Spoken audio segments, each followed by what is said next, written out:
De volta da viagem à África do Sul, o presidente Lula, ele passou, na verdade, por Angola também, né? Se não me engano, foi isso, né? Passou por Angola também, né? Então foi ao continente africano.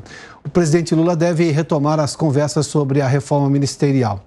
O André Anelli está conosco lá em Brasília.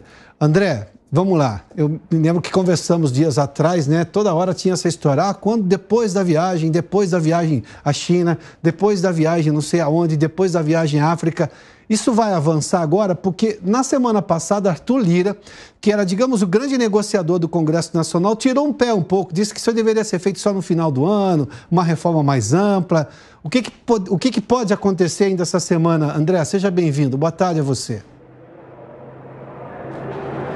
Oi, Piotr, muito boa tarde para você, boa tarde a todos que acompanham o Prós e Contras aqui na Jovem Pan. A expectativa, Piotr, é que sim, essa reforma ministerial pode ficar para os próximos dias, porque a intenção do Palácio do Planalto é acabar reduzindo o desgaste que já foi realizado, já foi feito em relação ao Congresso Nacional. Principalmente o grupo de partidos considerado de centro fala realmente de uma grande insatisfação por conta da demora da definição então dessa reforma ministerial, que, como você disse, né, Piotr, já foi adiada algumas vezes e ficou agora então para o retorno, pelo menos de forma preliminar, dessa viagem do presidente Lula à África do Sul, Angola e também São Tomé e Príncipe. O presidente Lula, nesse momento, está aqui no Palácio do Planalto para o lançamento da nova política de valorização do salário mínimo, e a expectativa é que ele possa comentar a respeito dessa reforma ministerial, se a imprensa tiver a oportunidade de fazer perguntas para ele, não só a respeito do tema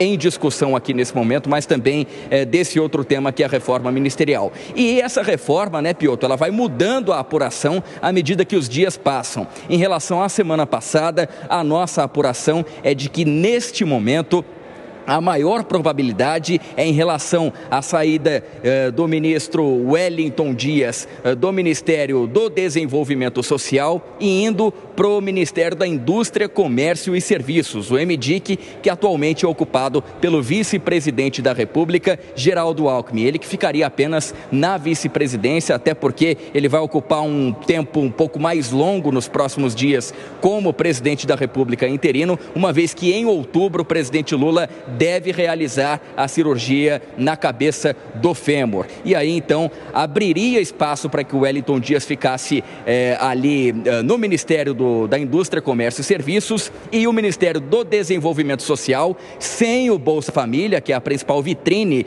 do PT na área social, seria deslocado ou para o Ministério da Gestão e Inovação ou para o Ministério da Casa Civil. E esse Ministério do Desenvolvimento Social iria para o PP, o Partido Progressista, na pessoa do deputado federal André Fufuca. Já o Republicanos ficaria com o Ministério de Portos e Aeroportos. A gente ainda não consegue ver qual seria, nesse caso, o destino do atual ministro França, que ocupa essa pasta, o Márcio França.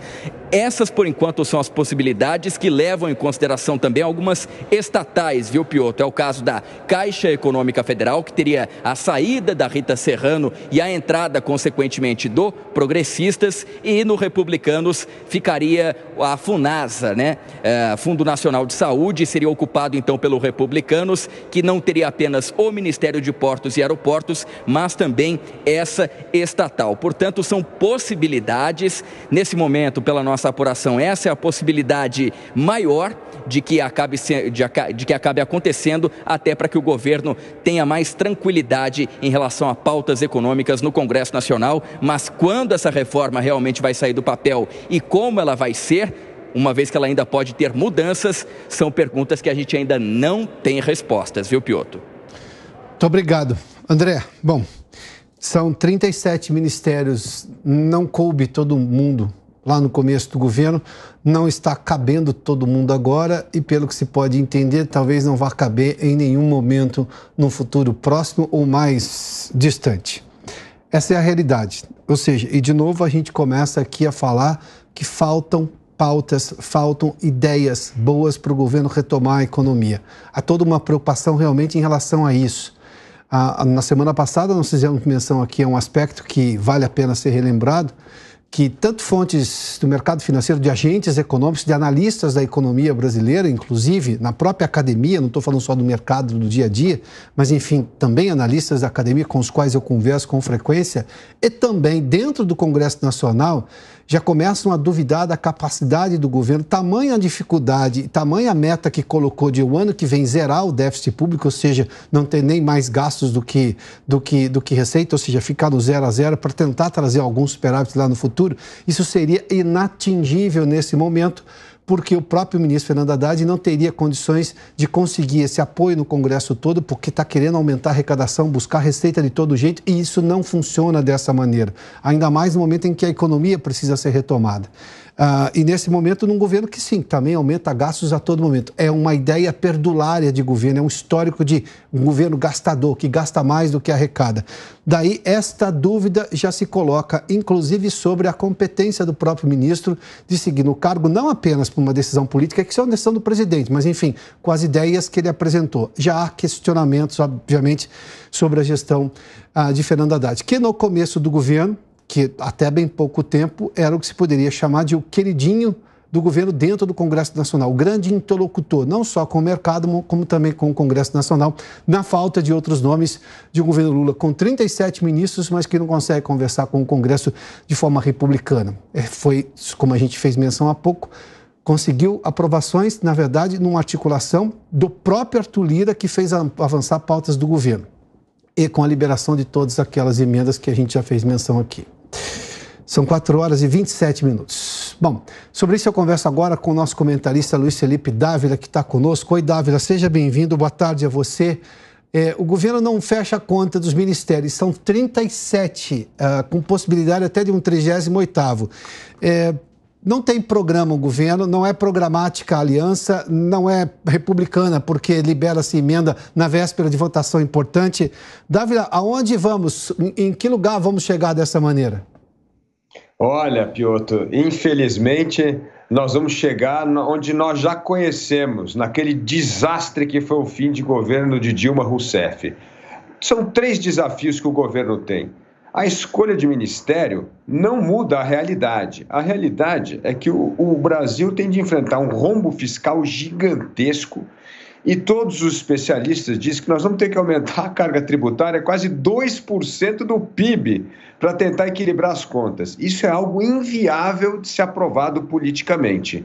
Portanto, o governo tem que tratar daquele assunto indigesto que ele evita desde o primeiro dia do mandato, que é o corte das despesas públicas, que é o aumento da eficiência do gasto público.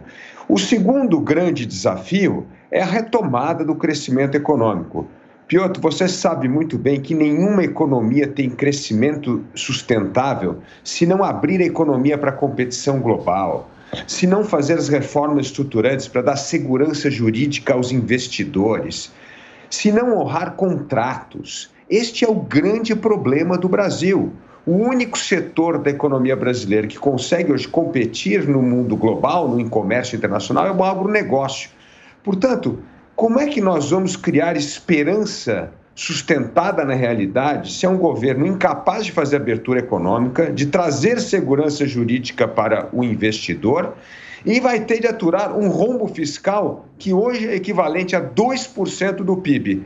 Marcos Mendes, um grande especialista em contas públicas, deu uma entrevista esse fim de semana no Estadão, Piotr, lembrando que o jeito que o governo contorna essas coisas é com as antigas pedaladas fiscais. Será que nós vamos voltar àqueles velhos tempos de pedalada fiscal para encobrir os números e tentar acobertar a incompetência do governo para administrar as contas públicas?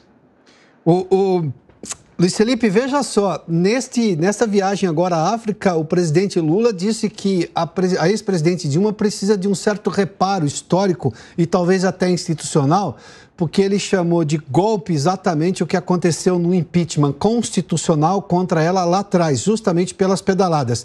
Usando um argumento, como argumento, na verdade, uma decisão de um juiz do Tribunal Regional Federal que, na verdade, apenas diz que a lei de improbidade não pode mais ser aplicada a ex-presidentes e ex-ministros, porque envolvia também o Guido Mantega, que no caso era a lei do impeachment. Foi esse o entendimento do juiz, mas o governo está usando isso como uma tese, inclusive, uma tese de, digamos, precisamos reparar Dilma Rousseff. Agora são 4 horas e 30 minutos. Ou seja, parece que é quase que um salvo-conduto para novas pedaladas, então, pelo que eu estou entendendo. Exatamente, é o revisionismo histórico para tentar acabar com a culpa ou a inexistência da Lava Jato, dos escândalos de corrupção, e faz essa viagem à África, de novo, prometendo mais recursos, provavelmente do BNDES, para financiar essas construtoras que foram, na verdade, o epicentro dos casos de corrupção. É o Brasil voltando ao passado, é o Brasil querendo fazer um revisionismo histórico e muito distante do futuro que nós precisamos, que é exatamente o oposto disso. Deixa o mercado trabalhar, abra a economia, dê condições, porque nós temos de acreditar no empreendedorismo brasileiro. Ele é extraordinário, ele sim é capaz de gerar investimento, renda e emprego, e não o governo.